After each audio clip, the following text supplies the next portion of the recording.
മനുഷ്യത്വത്തിൻ്റെ അസ്ഥികൂടം. ഒഡീഷ ഗ്രാമീൺ ബാങ്കിന് പെട്ടെന്ന് പ്രസിദ്ധി കിട്ടി. കുപ്രസിദ്ധിയാണ് എന്ന് മാത്രം. മരിച്ച സഹോദരിയുടെ അക്കൗണ്ടിലെ 20,000-ഓളം രൂപ എടുക്കാൻ ചെന്ന ജീതു മുണ്ടയോട് സഹോദരി മരിച്ചതിൻ്റെ തെളിവ് വേണമെന്ന് മയമില്ലാതെയാകാം പറഞ്ഞത്രേ. അയാൾ മരിച്ചതിൻ്റെ തെളിവ് നേരിട്ട് കൊടുത്തു. അയാൾ ശവക്കുഴി മാന്തി മൃതദേഹം പുറത്തെടുത്ത് നിരത്തിലൂടെ കുറേ ദൂരം നടന്ന് സഹോദരി മരിച്ചതിൻ്റെ ആ തെളിവ് ബാങ്കിന് സമർപ്പിച്ചു. പൗരന്മാരോട് ഭരണ സംവിധാനങ്ങൾ കാണിക്കുന്ന കനിവില്ലായ്മയുടെ ഒരു ഇര മാത്രമാണ് ഗോത്രവർഗക്കാരനായ ജീതു. വിദേശ പത്രങ്ങളിലടക്കം ഇത് വാർത്തയായെങ്കിലും വ്യവസ്ഥിതിക്ക് മാറ്റം വരുമെന്ന് കരുതാനാവില്ല. നിയമങ്ങൾ കൊണ്ട് പൗരന്മാരെ വരിഞ്ഞു മുറുക്കുന്നത് വർദ്ധിക്കുന്നേയുള്ളൂ.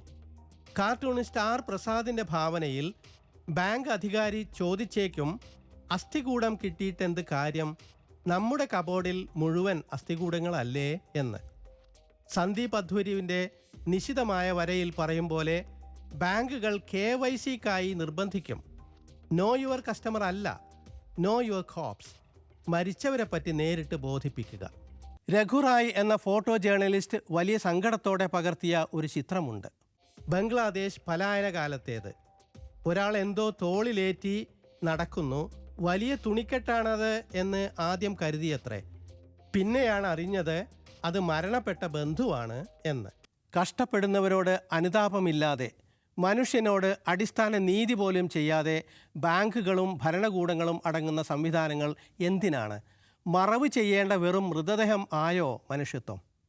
ഈ ലക്കം മീഡിയ സ്കാൻ തീരുന്നു. വിശേഷങ്ങളും ദൃശ്യങ്ങളും mediascan@media1tv.in എന്ന വിലാസത്തിൽ അയക്കാം. പഴയ ലക്കങ്ങൾക്ക് Media1 വെബ്സൈറ്റ് സന്ദർശിക്കുക.